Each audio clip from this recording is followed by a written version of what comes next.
One of our lead customers is actually our first aerospace customer, Honeywell, who is developing and actually already producing the Anthem cockpit to be deployed in various of those new advanced mobility vehicles.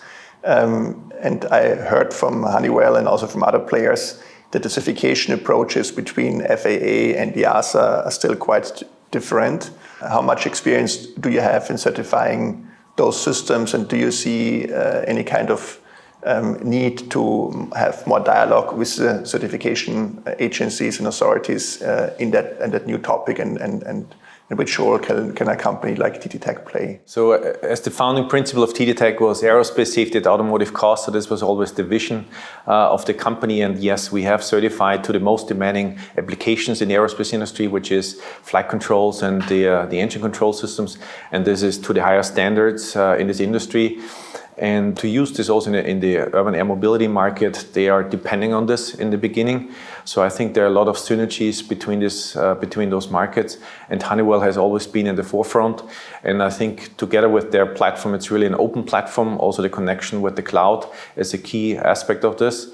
So we have done this from a components point of view, from an integrated development environment point of view, from a system safety point of view. So I think with all the leading candidates right now, they all follow the highest safety standards in certification. Which region do you think will move first, and what are the kind of the cities or the countries that are most open to this new concept of advanced air mobility? I think it's the power play between China, US, and Europe. China is right now leading because they are the first country to have certified urban air mobility vehicles. But I think for the broad adoption as well, certification and the reliability of the systems is very, very important.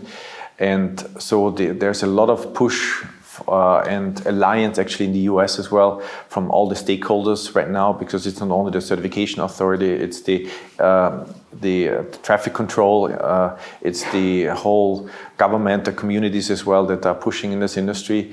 So I think the Western European countries need really ensure that they're working together in order to make this happen.